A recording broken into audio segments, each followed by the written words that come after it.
तो हम आपको विज्ञान में पदार्थ की अवस्थाओं के बारे में और पदार्थ के बारे में हम आपको बता रहे थे। तो आज हम आपको पदार्थ की अवस्थाओं के बारे में बताएंगे। इससे पहले हमने आपको पदार्थ बताया और पदार्थ की अवस्थाओं के बारे में बताया, लेकिन आज हम आपको पदार्थ की अवस्था परिवर्तन के बारे में बताने चल रहे हैं। तो आप जान भी चुके हैं कि पदार्थ की 3 अवस्थाएँ होती हैं, ठोस, द्रव, गैस। ये जो हम आपको पढ़ा रहे हैं, कक्षा 6, 7, 8, 9 और 10 तक भी आप ठीक से देखें तो आप समझ सकते हैं और पढ़ सकते हैं, क्योंकि ये 6, 7, 8 और 9 सभी के सिलेबस में है। तो पदार्थ की अवस्था परिवर्तन के बारे में हम आज आपको बताने चल रहे हैं।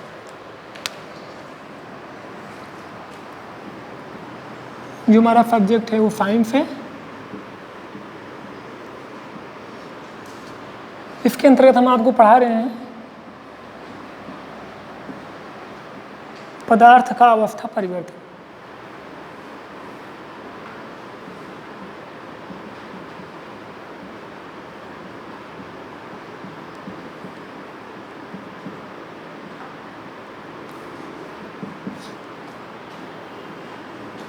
तो आज हम आपको पदार्थ की अवस्था परिवर्तन के बारे में बताने चल रहे हैं। तो आप जान चुके हैं कि पदार्थ की 3 अवस्थाएं होती हैं, ठोस, द्रव, गैस। सबसे पहले हम इसको लिखेंगे, ठोस, द्रव और गैस। ठोस, द्रव और गैस। तो इस डायग्राम के माध्यम से आप समझेंगे तो अच्छा रहेगा आपके लिए और बहुत परेशानी नहीं होगी समझने में। तो ठोस में हम एग्जाम्पल तौर पर ले सकते हैं बर्फ, और द्रव में हम ले सकते हैं जल, और गैस के रूप में हम ले सकते हैं जल वाष्प।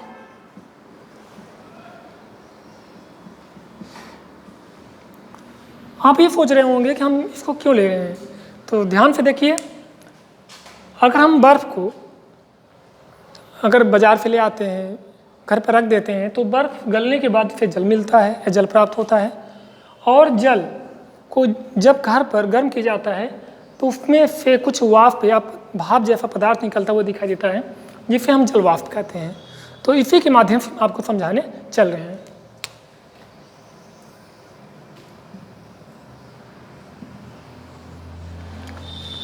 तो आप जानते हैं कि अगर हम बर्फ को धूप में रख दें या इसको हम गर्म करें,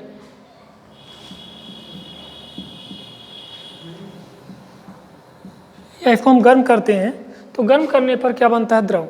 द्रव मतलब जल। तो बर्फ को गर्म करेंगे तो जल बनेगा, या इसको हम धूप में रखेंगे तो जल प्राप्त हो जाएगा, जल बनना शुरू हो जाएगा। उसके बाद अगर हम जल को गर्म करते हैं,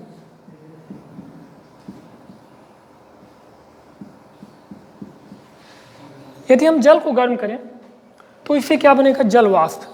क्योंकि जल आप देखे होंगे ठंडी के समय में सुबह सुबह आप जल की तरफ ध्यान दें या जल की तरफ देखें तो जल में से कुछ वाष्प हमें उड़ते हुए दिखाई देते हैं, जो कि वायुमंडल की तरफ जाते हुए दिखाई देते हैं। मतलब जल की सतह से ऊपर उड़ते हुए दिखाई देते हैं। उन्हीं जल की बूंदों को ही जल वाष्प कहा जाता है, जो जल से निकल करके वायुमंडल की तरफ जाते हैं। तो अगर हम ठोस को गर्म करते हैं, मतलब बर्फ को गर्म करते हैं तो जल बनता है, और जल को गर्म करते हैं तो जल वाष्प बनता है। इसकी विपरीत प्रक्रिया हम देखते हैं क्या? तो जो जल वाष्प बना है ये गैस है। यदि हम गैस को गर्म करें तो संघनित होकर के क्या बनता है? जल।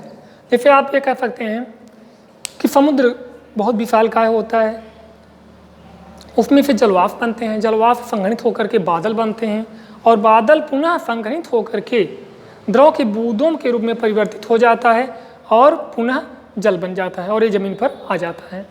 तो जलवाष्प, जब जलवाष्प ठंडा होता है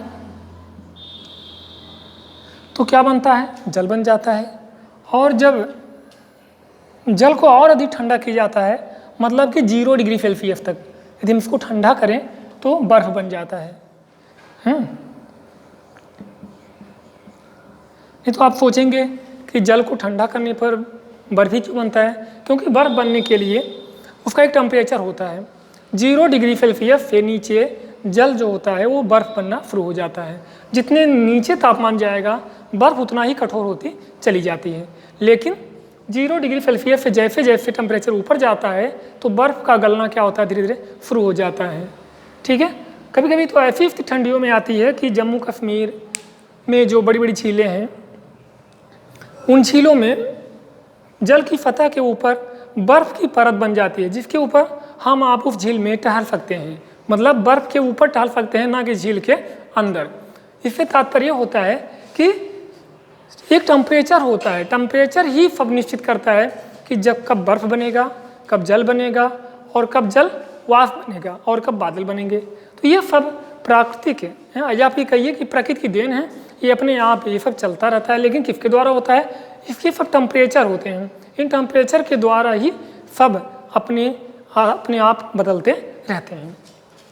फिर से एक बार इसको देख लीजिए, उसके आगे हम चलते हैं फिर पढ़ाने। बर्फ़ को गर्म करने पर द्रव बनता है, मतलब जल बनता है, और जल को गर्म करेंगे तो जलवाष्प बनेगा।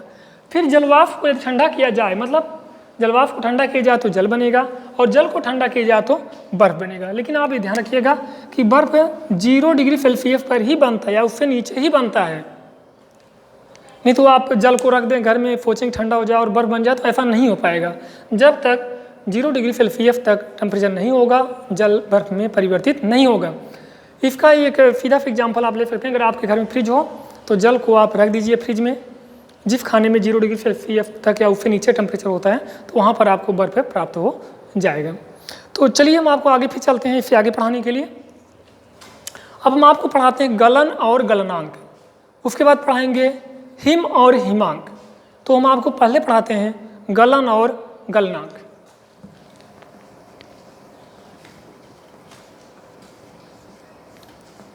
ये जो हम आपको सब बता रहे हैं, ये पदार्थ की अवस्था परिवर्तन के ही अंतर्गत आता है। ठीक है, ध्यान से देखिए और समझिए। तो हम आपको बता रहे हैं गलन और गलनांक, गलन और गलनांक।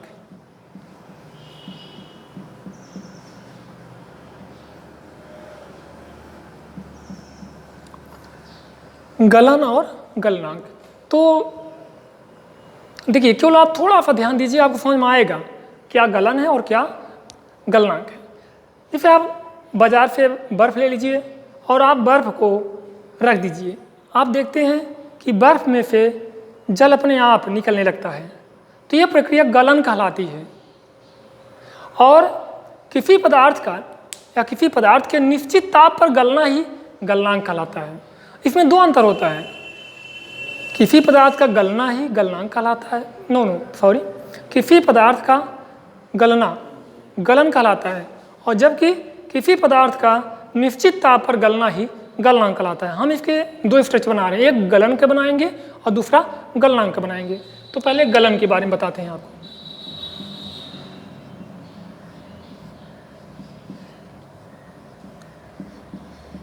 किसी पदार्थ का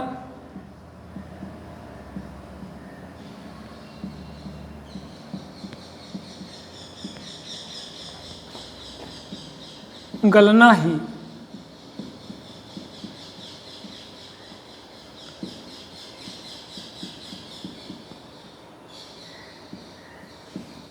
गलन कहलाता है। अब जैसे बहुत ही सिंपल है, अगर आप केवल सोचें तो अपने आप याद हो जाएगा, इस पर व्यापक को भी देखने की जरूरत नहीं पड़ेगी। जैसे आप एक बर्फ का टुकड़ा ले लीजिए, हाँ,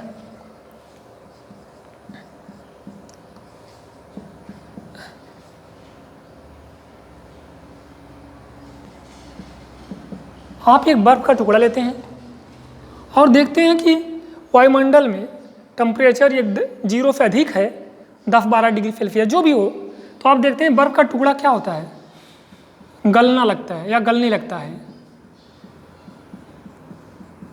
और वो गलने लगता है, गल कर क्या बनता है, जब गलने लगता है तो क्या बनता है, तो वो क्या बन जाता है, जल बन जाता है। यह प्रक्रिया क्या कहलाती है, गलन कहलाती है।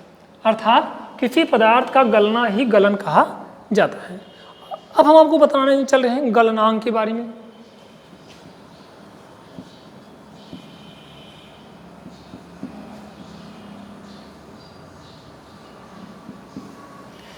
चलिए, गलनांक किसे कहते हैं, किसी पदार्थ का निश्चित ताप पर गलना ही गलनांक कहलाता है।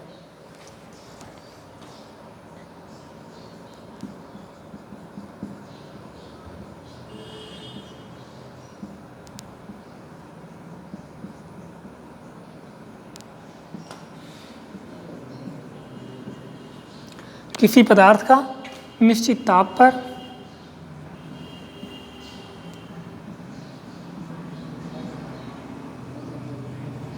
गलनांक कहलाता है।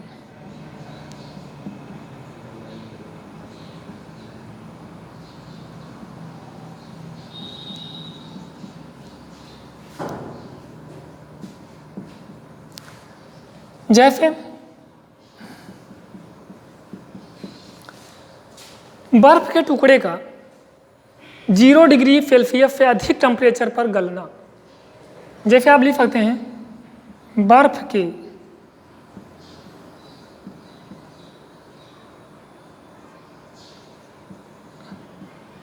टुकड़े का 0 डिग्री सेल्सियस से अधिक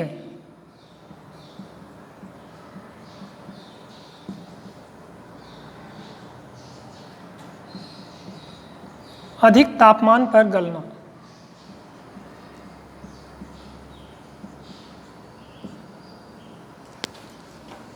ठीक है, फिर से देख लीजिए, किसी पदार्थ का गलना ही गलन कहलाता है, किसी पदार्थ का निश्चित ताप पर गलना ही गलनांक कहलाता है।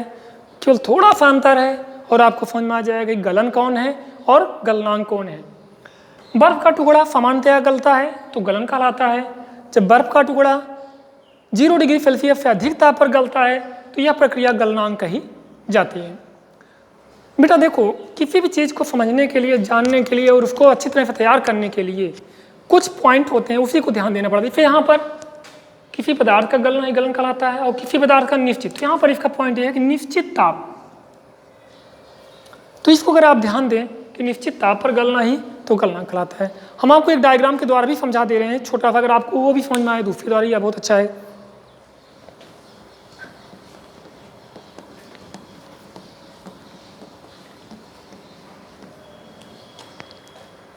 चलिए एक डायग्राम बनाते हैं गलन का और दूसरा बनाते हैं गलनांक का।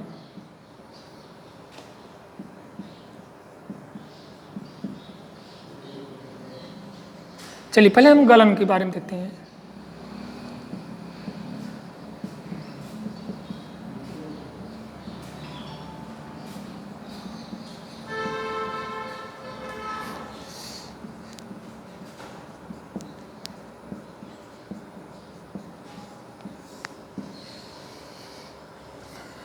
अब गलनांक बनाते हैं।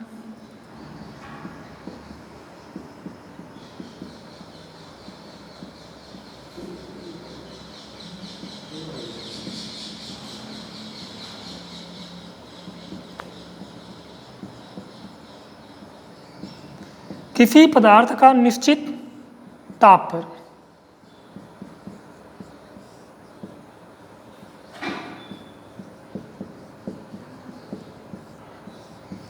गलना कहलाता है।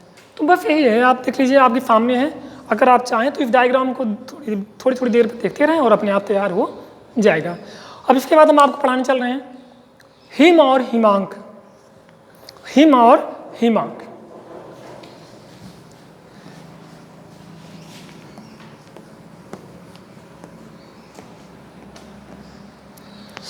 ये सब जो हम आपको पढ़ा रहे हैं पदार्थ की अवस्था परिवर्तन के अंतर्गत ही आते हैं।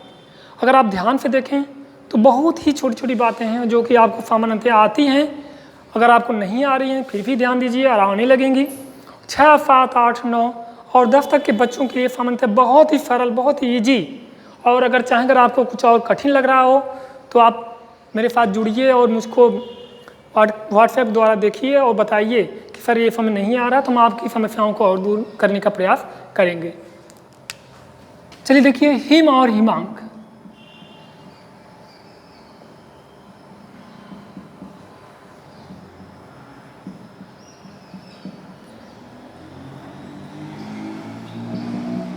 और आप सभी बच्चों से चाहेंगे कि आप लोग इसमें विद्यालय में पढ़ाई नहीं चल रही है तो आप लोग अपने घर पर कम से कम 1 पेज 2 पेज नकल जरूर लिखिए, रोज डेली प्रतिदिन लिखिए। और ये देखिए कि हमारा अक्षर कौन सा बिगड़ रहा है, कौन सा टेढ़ा है, उसको सीधा करिए तभी जाकर अक्षर बनेगा। और आप देखिए हम आपको बोर्ड पर भी लिख रहे हैं, प्रयास ये कर रहे हैं कि जितना अच्छा हो सके उतना अच्छा लिखिए। तो आप भी प्रयास करिए कि अक्षर, क्योंकि एक बार गांधी जी जब लंदन में गए थे तो वहाँ एक भारतीय आया था, तो उसको देखे, उसके अक्षर को उन्होंने देखा, उसका अक्षर बहुत ही अच्छा बन रहा था और गांधी जी के अक्षर बहुत अच्छे नहीं बन रहे थे। कुछ अंग्रेज जो वहाँ के व्यक्ति थे उन्होंने देखा तो उनको लगा कि गांधी जी इतने बड़े वकील हैं लेकिन फिर भी इनके अक्षर अच्छे नहीं बन रहे हैं, और जो एक सामान्य आदमी था उसके अक्षर अच्छे बन रहे थे। तो काश गांधी जी बाद में पछताए और बोले कि काश मेरे अक्षर भी लड्डू जैसे होते, मतलब अच्छे होते। लड्डू अच्छा होता है खाने में, इसलिए उसको भी उसी रूप में वो अपने आप को सोच रहे थे कि लड्डू जैसे अक्षर होते तो काश हमको भी लोग सोचते कि हमारा भी अक्षर ठीक बन रहा है। तो चलिए देखिए, हिम और हिमांक। पहले हम हिम के बारे में समझेंगे, फिर हिमांक के बारे में।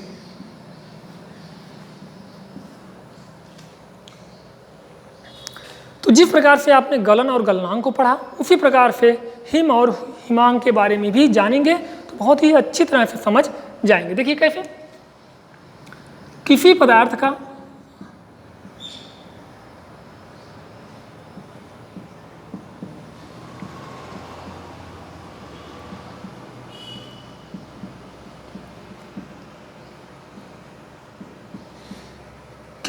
का जमना ही हिमीकरण या हिम कहा जाता है।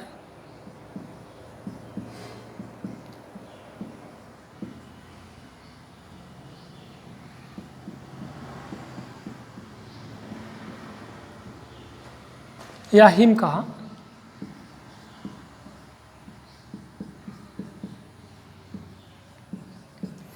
देखिए, हम आपको बार बार एग्जाम्पल द्रव का ही दे रहे हैं, लेकिन आप जानते हैं दुनिया में सभी पदार्थों का एक गलनांक होता है या एक बॉइलिंग पॉइंट होता है, मतलब कि उबलने का भी एक तापमान होता है और जमने का भी एक तापमान होता है।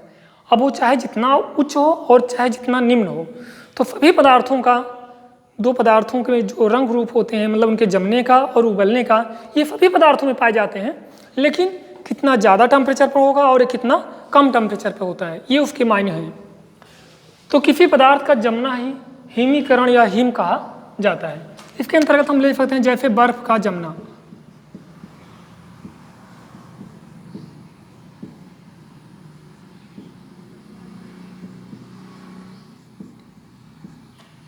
चलिए अब आते हैं, बात करते हैं हिमांक की।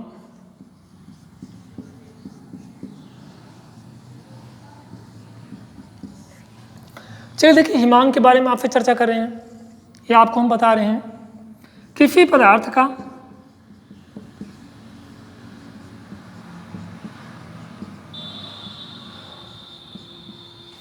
निश्चित ताप पर जमना ही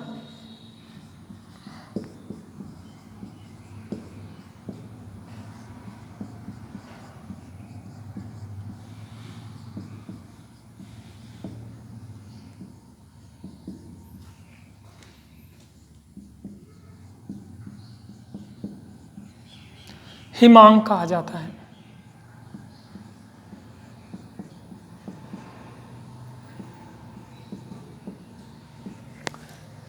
जैसे बर्फ का 0 डिग्री सेल्सियस पर जमना।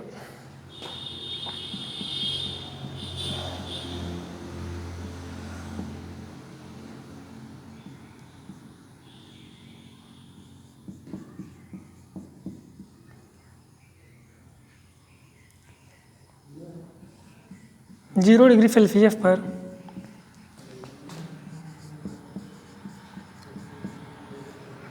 जमना। तो आप देख रहे हैं अंतर बहुत ज़्यादा नहीं, बहुत थोड़ा अंतर है हिम और हिमांक में। इसी प्रकार बहुत कम अंतर गलन और गलनांक में था। तो अगर आप तैयार करना चाहते हैं, केवल एक बार देखें, किसी पदार्थ का जमना ही हिमीकरण या हिम कहा जाता है। हिमांक किसे कहते हैं? किसी पदार्थ का निश्चित ताप पर जमना ही हिमांक कहा जाता है। जैसे बर्फ का 0 डिग्री सेल्सियस पर जमना। अब देखिए, ठंडी के मौसम में टेम्परेचर कभी नीचे आता है, धूप होने पर टेम्परेचर फिर ऊपर जाने लगता है। तो कभी भी क्या होता है कि जब हम आप लोग ठंडी के समय में जो नल होता है घर पर, उसको हम चलाते हैं तो देखते हैं सुबह के समय बहुत ठंडा पानी देता है, जबकि दोपहर के समय पानी ठंडा बहुत कम हो जाता है, मतलब वो अपने टेम्परेचर से बढ़ जाता है। टेम्परेचर के कारण उसका जो तापमान होता है बढ़ जाता है। तो रात में जब टेम्परेचर कम होता है, तो जिसके कारण वो टेम्परेचर कम होने के कारण कभी कभी क्या होता है कि उसके पाइप में बर्फ़ के रूप में वो जमा हो जाता है। और कभी कभी क्या होता है कि जल जो बर्फ़ बना हुआ होता है पाइप में, वही बर्फ़ पाइप को फाड़ देता है और पानी जो होता है, पानी के साथ कुछ जैसे केचुआ या फिर अन्य विभिन्न प्रकार के जीव जंतु आने लगते हैं। तो जिनको कहा जाता है कि कई लोग कहते हैं कि पाताल से या फिर ज़मीन के नीचे से पानी में कीड़े आ रहे हैं। ऐसा कुछ नहीं होता है।